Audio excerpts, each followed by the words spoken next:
कौन सी स्त्री तुमसे सच्चा प्रेम करती है और कौन सी झूठा? ये तीन बातें ठीक से समझ लो, जीवन में कभी धोखा नहीं खाओगे। जय श्री कृष्ण प्रिय दर्शक बंधुओं, एक बार पुनः बहुत बहुत स्वागत है आप सभी दर्शकों का आपके अपने चैनल दर्पण ज्ञान गागर यूट्यूब चैनल में। प्रिय सज्जनों, हर स्त्री बदचलन नहीं होती है। कई बार आंखों देखी बात भी झूठी हो जाती है। इसलिए जल्दबाजी में कोई भी फैसला ना लें, पहले स्थिति को समझें, उसके बाद कोई भी फैसला लें। क्योंकि प्रिय सज्जनों, कहते हैं क्रोध में, जल्दबाजी में और भावना के आवेश में, घबराहट में कभी भी कोई फैसला नहीं लेना चाहिए। क्योंकि ऐसे अवसरों पर लिए गए निर्णय अक्सर गलत ही साबित होते हैं और स्वयं के लिए बहुत ही दुखदायी होते हैं। प्रिय सज्जनों, आज की कहानी में हम आपको बताएंगे कि कभी कभी आंखों देखा भी सच नहीं होता है। तो चलिए बने रहिए आज की हमारी इस वीडियो में, वीडियो की समाप्ति तक। आज की हमारे द्वारा बताई गई कहानी आपको एक बहुत बड़ा अनुभव प्रदान करके जाएगी। प्रिय सज्जनों, किसी नगर में एक लच्छू सेठ रहा करता था। वो सेठ बड़ा ही धनवान था। उसकी एक बहुत बड़ी परचूनी की दुकान थी, जिस पर रोजमर्रा की जरूरतों का सामान मिला करता था। वो अपनी दुकान के लिए बड़ी ही ईमानदारी से चलाता था। उस सेठ का कार्य बहुत ही साफ शुद्ध था। उसके यहाँ किसी भी प्रकार का कोई भी छल फरेब नहीं होता था। बल्कि बहुत से दुकान वाले जो थे, वो अपनी दुकानों पर खूब मिलावटी सामान बेचा करते थे। परंतु वो लच्छू सेठ अपनी दुकान के राशन में कोई भी मिलावट नहीं करता था। लेकिन प्रिय सज्जनों, लच्छू सेठ की दुकान के जो आसपास वाले दुकानदार थे, उनके यहाँ लच्छू सेठ के मुकाबले ग्राहक तो कम आते थे। बावजूद इसके वे बहुत ही अच्छा मुनाफा कमा लेते थे। परंतु लच्छू सेठ अपनी ईमानदारी के चलते अधिक लाभ नहीं ले पाता था। ये बात उसको अंदर ही अंदर खाए जा रही थी। लच्छू सेठ अपने मन में सोचता था कि अजीब जमाना आ गया है। मेहनत और ईमानदारी से चलने वाले तो सिर्फ 2 वक्त की रोटी ही ठीक से कमा सकते हैं, परंतु अधर्म से कमाई करने वाले दिन दूनी रात चौगनी तरक्की करते जाते हैं। यदि मैं इसी प्रकार से इसी रास्ते पर चलता रहा तो मैं अपने जीवन में कुछ खास नहीं कर पाऊंगा। अब तो प्रिय सज्जनों, उस सेठ के मन में भी लालच उत्पन्न हो जाता है। वो अपने मन में सोचने लगा कि अब मुझे भी अधिक सत्यवादी बनने की आवश्यकता नहीं है। यही सब सोचकर उस सेठ ने अपने अनाज में कंकड़ मिलाने की ठान ली। उसने दिन में ही एक थैले में छोटे छोटे कंकड़ों को एकत्रित कर लिया और अपने मन में सोचा कि मैं रात को इन कंकड़ों के लिए अपनी पत्नी के सो जाने पर अनाज में मिला दूंगा। यदि मैं उसके सामने मिलाऊंगा तो वो मुझे ऐसा नहीं करने देगी। नगर के लोग मुझ पर बहुत ही अधिक विश्वास करते हैं कि मैं एकदम साफ स्वच्छ चीजें बेचता हूँ। इसलिए थोड़ी बहुत मिलावट करने पर कोई भी मुझ पर शक भी नहीं करेगा। अब तो प्रिय सज्जनों, शाम के समय उस सेठ ने वो थैला छुपा कर रख दिया जिसमें छोटे छोटे कंकड़ भरे हुए थे। लेकिन उस थैले को सेठानी ने देख लिया कि आज सेठ जी कुछ छुपा कर रख रहे हैं। तभी उस सेठानी ने चुपके से उस थैले को खोलकर देखा तो उसमें छोटे छोटे कंकड़ थे। अब उन कंकड़ों को देखकर वो सेठानी एकदम से दंग रह गई। अब वो अपने मन में विचार करने लगी कि सेठ जी इन कंकड़ों का क्या करेंगे। आखिर इतने सारे कंकड़ सेठ जी घर में लेकर क्यों आए हैं? कहीं ऐसा तो नहीं कि हमारा सेठ राशन में मिलावट करता हो। मुझे इस बात का छिप करके परीक्षण करना चाहिए। प्रिय सज्जनों, वो सेठानी बड़े ही धार्मिक विचारों वाली थी। प्रतिदिन खूब भगवान की पूजा पाठ किया करती थी। बेईमानी का पैसा मनुष्य के लिए अतिशीघ्र गला देता है। बेईमानी का धन खाने वाले मानसिक और शारीरिक रूप से कभी ठीक नहीं रहते हैं। इसका असर उनकी औलाद पर भी पड़ता है।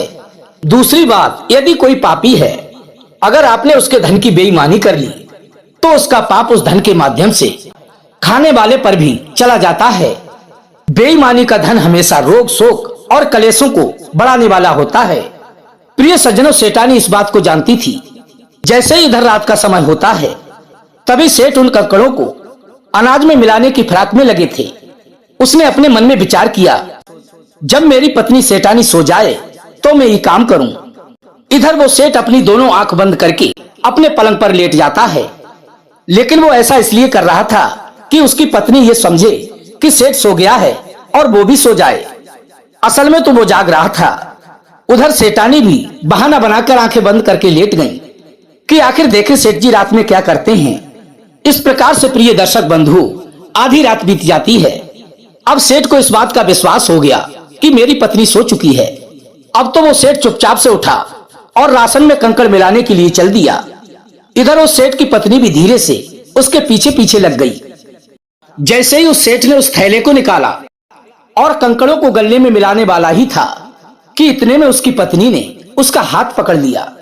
तभी उसकी पत्नी ने पूछा, अजी ये तुम क्या कर रहे हो? अब तो अपनी पत्नी को सामने खड़ा देख करके वो सेठ सकपका गया। आखिर चोरी तो चोरी होती है और चोरी करने वाला तो एक बच्चे से भी डर जाता है। उस सेठ पर अपनी पत्नी के प्रश्न का कोई भी उत्तर नहीं आया। तभी सेठानी बोली कि हे सेठ जी, ये मिलावट का धन मुझे नहीं चाहिए। चारों तरफ तुम्हारा ईमानदारी में नाम है, लोग तुम पर आंखें मूंद कर विश्वास करते हैं और तुम लोभ में आकर के उनके साथ धोखा कर रहे हो।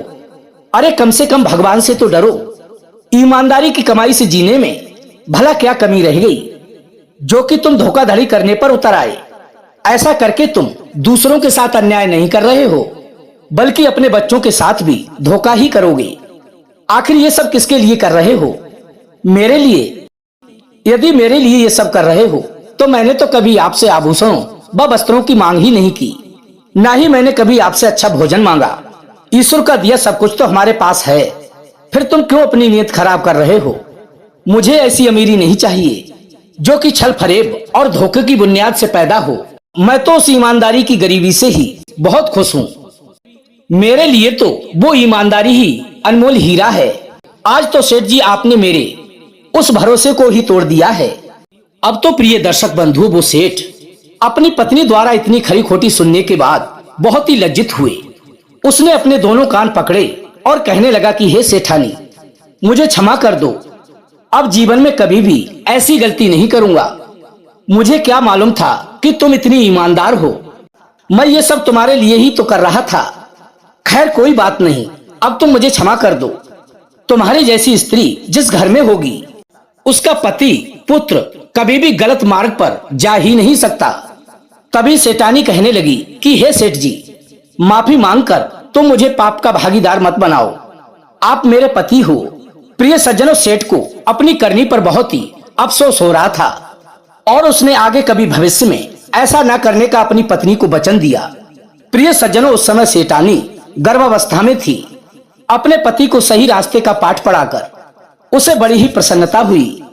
कहते हैं कि यदि गर्भावस्था में स्त्री अच्छे विचार व सकारात्मक सोच रखती है, अच्छे काम करती है, तो उस घर में भी अच्छे विचारों वाला ही पुत्र पैदा होता है।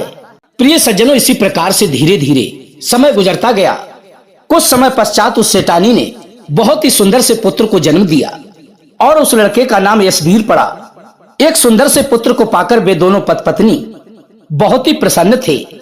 अब धीरे धीरे वो बच्चा बड़ा होने लगा। उस बच्चे के भाग्य में आगे चलकर माँ का सुख नहीं लिखा था। जब वो बच्चा यशवीर 5 वर्ष का हो जाता है तो उसकी माँ उसे छोड़कर भगवान को प्यारी हो जाती है, अर्थात उसकी माँ की मृत्यु हो जाती है। अपनी पत्नी का गम उस सेठ से बर्दाश्त नहीं हो रहा था, परंतु अपने बच्चे के पालन पोषण में कोई भी कमी कसर नहीं रखी थी।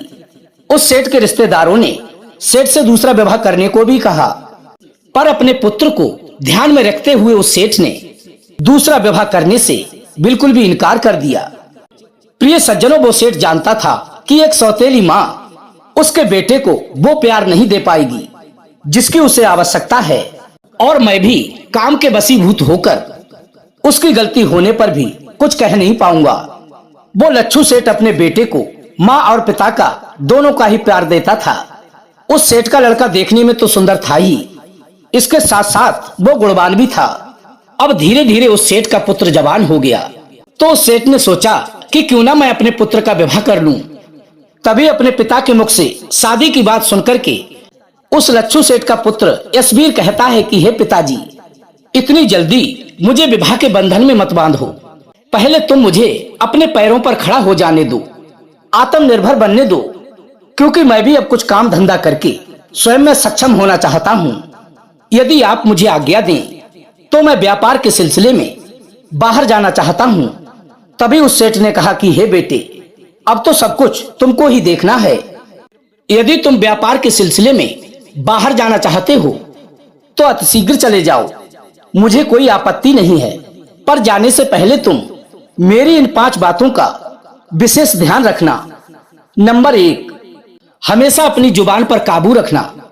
उतना ही बोलना जितने की आवश्यकता हो। अधिक बोलने से मनुष्य की बुद्धिमानी सिद्ध नहीं होती, बल्कि उसके मुख से कुछ ऐसी बातें निकल जाती हैं जिनसे व्यर्थ का वाद विवाद खड़ा हो जाता है, अनचाही मुसीबत आ सकती है। नंबर 2, दूसरी बात बेटा तुम ये याद रखना, रास्ते में तुम्हें एक से बढ़कर एक सुंदर सुंदर फूल मिलेंगे। उनकी सुगंध पाकर तुम भमरा बनकर उनका रस मत लेने लगना। तीसरी बात बेटा ये है कि तुम अपने पूरे जीवन में कभी किसी को भी धोखा मत देना। चौथी सीख ये है कि कहते हैं ऊबड़ खाबड़ स्थान पर कभी कभी पारस मिल जाता है, यदि मिल जाए तो उसे कभी छोड़कर मत आना। और 5वीं सीख बहुत ही महत्वपूर्ण व जीवन में काम आने वाली है। यदि विष के अंदर अमृत पड़ा हो तो तुम उसके लिए निसंकोच पी लेना। यदि कीचड़ में रतन पड़ा दिखाई दे जाए तो उसे बिना घृणा के बाहर निकाल लेना। यदि नीच से नीच व्यक्ति से आपको कुछ सीखने को मिले तो उस ज्ञान को ग्रहण कर लेना। यदि दुष्ट परिवार से भी स्त्री रतन की प्राप्ति होती हो तो उसे हंसते हंसते स्वीकार कर लेना और उस रतन के लिए अपने साथ ले आना।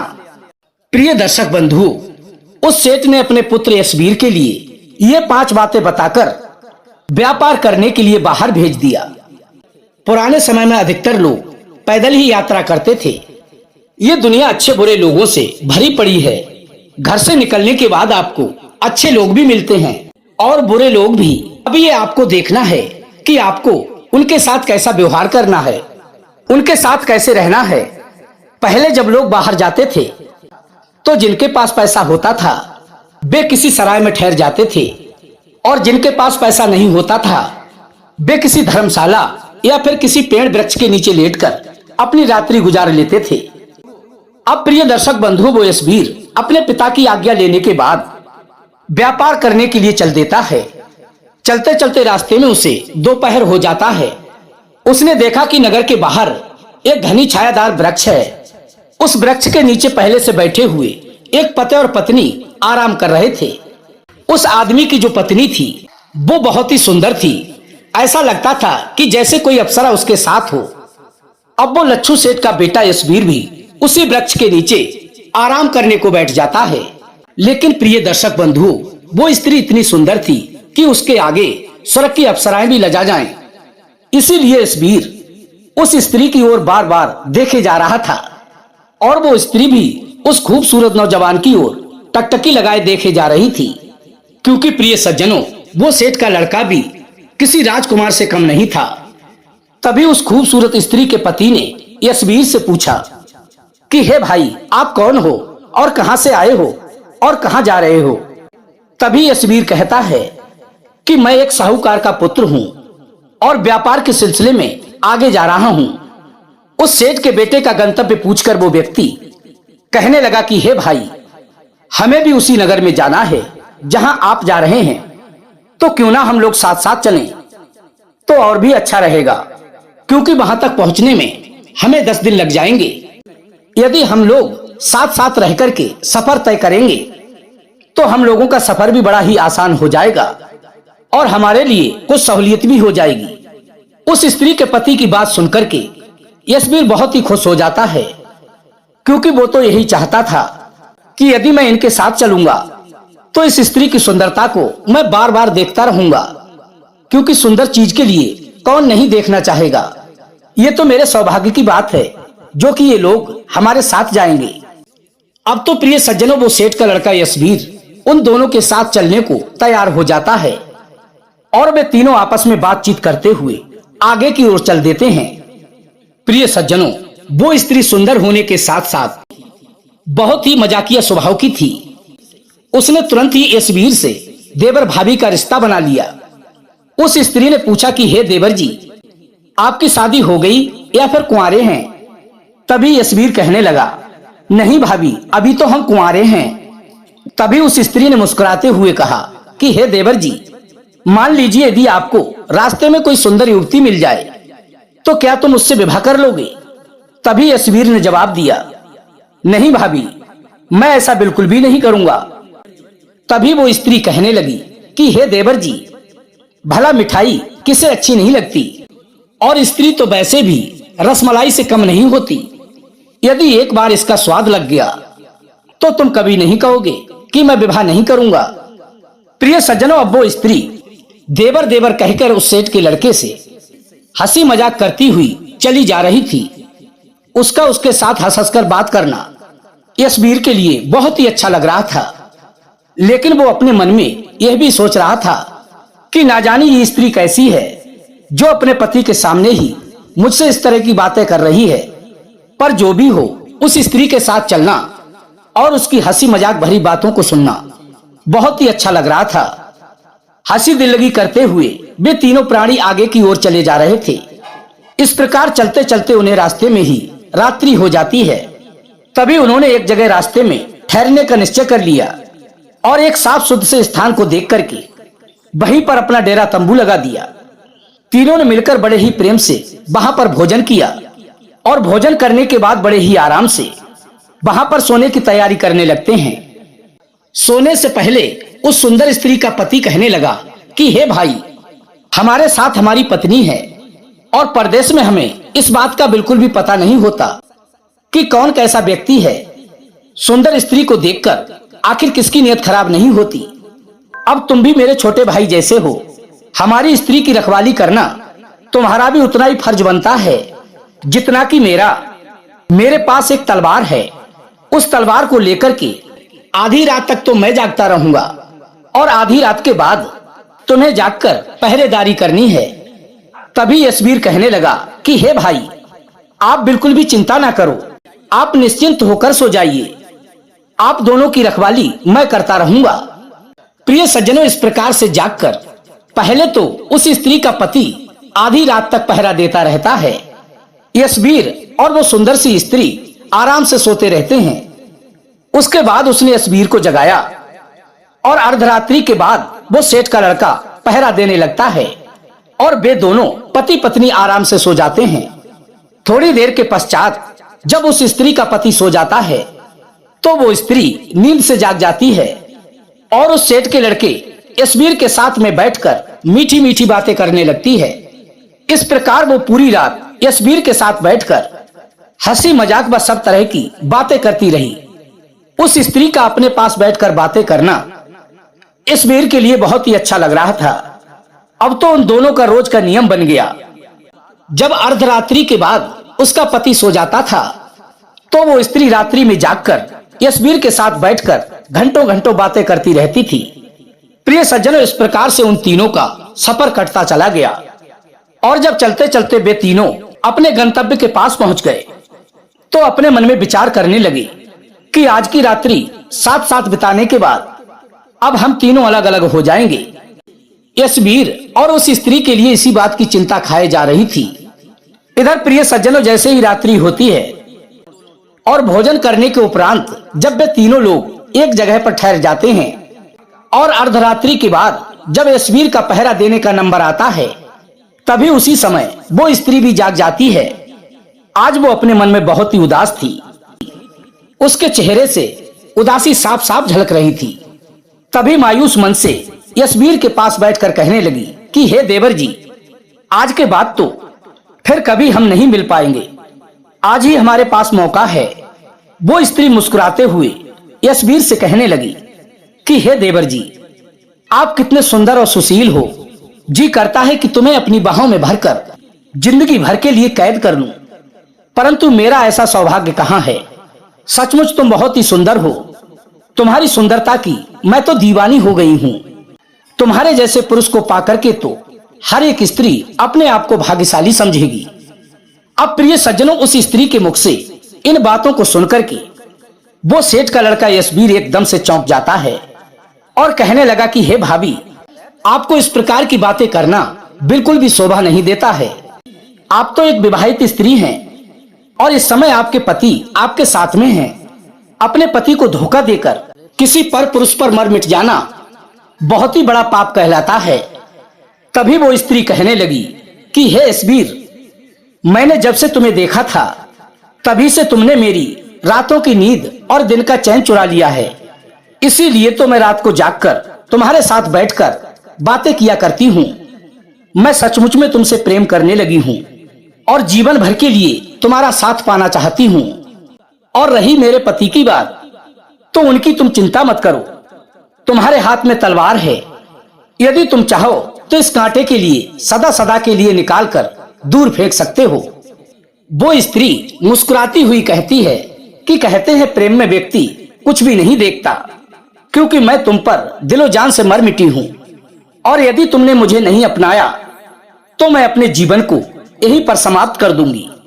प्रिय सज्जनों, उस स्त्री को अपने ऊपर अत्यंत आसक्त देखकर उस सेठ के लड़के एसबीर के लिए अपने पिता की बात याद हो आई कि राह चलते तुमको अनेकों सुंदर सुंदर फूल मिलेंगे।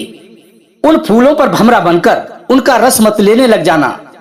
एसबीर ने अपने ऊपर काबू किया, धैर्य रखा और उस स्त्री को समझाते हुए कहने लगा कि हे भाभी, अपने पति 7 भामरों के बेहता के लिए धोखा देना महापाप है। मैं तो तुमसे यूं ही बातें कर लिया करता था, क्योंकि तुम्हारी मजाक भरी बातें मुझे बहुत ही अच्छी लगती थीं। तभी वो स्त्री कहने लगी कि हे एसबीर, तुम्हारा अब मुझको समझाना व्यर्थ है। अब तुम जल्दी से तलवार लेकर के मेरे पति का सिर काट दो। इसके बाद हम दोनों यहाँ से भाग चलेंगे। तभी एसबीर कहने लगा कि हे भाभी, तुम अपने चरित्र से इतनी गिरी हुई स्त्री हो सकती हो, ये मैंने कभी नहीं सोचा था, वरना हम तुम्हारे साथ कभी नहीं आते। पहले तुम इस बात को तो सोचो, तुम्हारे पति ने मुझ पर और आप पर कितना विश्वास किया है। उसने मुझे अपना छोटा भाई माना है और मैं उसके साथ इतना घृणित कार्य कैसे कर सकता हूँ। यदि इस समय उन पर कोई भी संकट आ जाए तो उसे मैं अपने ऊपर ले लूंगा और अपनी जान पर खेल जाऊंगा, क्योंकि मैं पहरेदारी कर रहा हूँ और मैंने सच्चे हृदय से उन्हें अपना बड़ा भाई माना है। मैं अपनी जान देकर भी तुम्हारे पति की जान बचाऊंगा। तुम कितनी नीच और कामी स्त्री हो।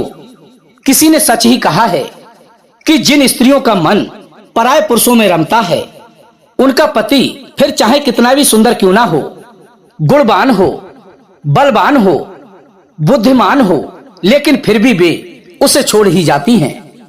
एसबीर उस स्त्री को समझाते हुए कहने लगा कि हे भाभी, तुम्हारी इन बातों को सुनने के बाद मुझे तुमसे बहुत ही घृणा हो रही है। तुम कैसी स्त्री हो, देवता समान अपने पति को छोड़कर तुम मुझे प्राप्त करना चाहती हो।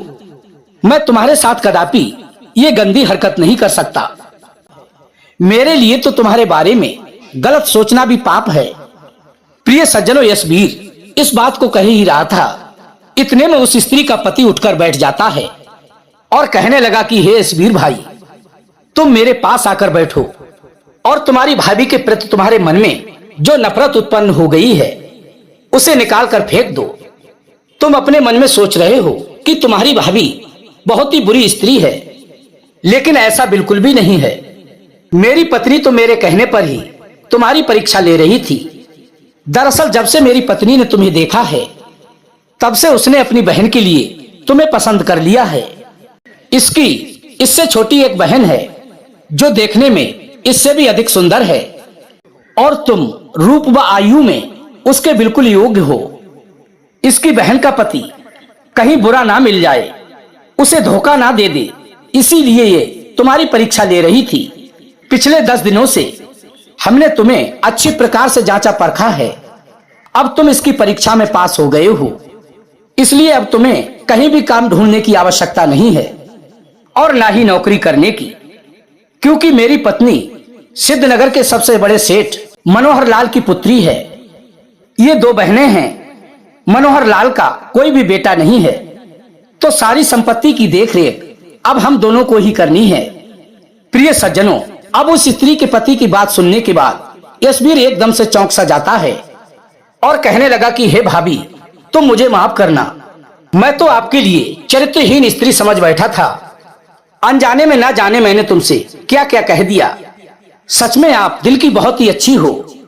तभी वो स्त्री कहने लगी कि हे ईश्वर, हर स्त्री गलत नहीं होती। कई स्त्रियां तो अपना काम बनाने के लिए अभिनय भी करती हैं। स्त्री के प्रेम को तब तक सच नहीं मानना चाहिए जब तक आप उसे खूब परख ना लो। अधिकतर ऐसी स्त्रियों के प्रेम में सच्चाई कम, अभिनय अधिक होता है।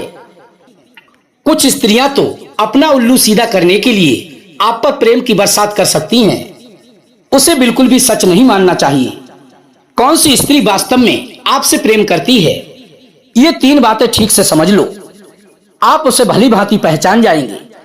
नंबर 1, जो स्त्री आपको देखते ही आपकी देखभाल करना शुरू कर दे, आपसे मिलने के बहाने ढूंढना प्रारंभ कर दे, आपको दुख और चिंता में देखकर स्वयं भी चिंतित रहने लगे, तो इस बात से भली भांति समझ लेना कि वो आपसे सच्चा प्रेम करती है। नंबर 2, जो स्त्री आपकी किसी भी बात का बुरा ना माने, आपके धन से संबंधित कोई भी बात ना पूछे, जिसे रात में नींद ना आती हो और आपको देखकर उसका चेहरा फूल के समान खिल जाता हो, तो समझ लेना वो आपसे वास्तव में प्रेम करती है। नंबर 3, जो स्त्री बात बात पर नाटक करने वाली ना हो, उसके जो दिल में हो वो कहने में शर्माए और उसको कहते कहते कई दिन लग जाएं, आपकी आंखों में आंखें डालकर बात करे, तो समझ लीजिए वो स्त्री आपसे सच्चा प्रेम करती है। यशवीर कहने लगा कि हे भाभी, तुम मेरे लिए माँ के समान पूजनीय हो। तभी वो स्त्री कहने लगी कि हे देवर जी, अब तो बात पक्की हो चुकी है। अब आप अभी से समझ लीजिए कि अब तुम मेरे बहनोई बन चुके हो। प्रिय सज्जनों, इस प्रकार से वो स्त्री अपनी बहन का विवाह लच्छू सेठ के लड़के यशवीर से करवा देती है। प्रिय सज्जनों, इसीलिए कहते हैं प्रत्येक स्त्री बदचलन नहीं होती है। हर स्त्री का प्रेम सच्चा नहीं होता है। कई बार तो सिर्फ दिखावा होता है आपको फंसाने के लिए। तो कैसी लगी आज की हमारी ये वीडियो? यदि वीडियो पसंद आई हो और कहानी से कुछ सीखा हो तो वीडियो को लाइक करके चैनल को सब्सक्राइब कर लेना और कमेंट बॉक्स में अपनी प्रतिक्रिया हमें अवश्य देना। हम फिर मिलेंगे इसी प्रकार की ज्ञानवर्धक चर्चा के साथ। इसी के साथ दोस्तों, राधे राधे, जय श्री कृष्णा।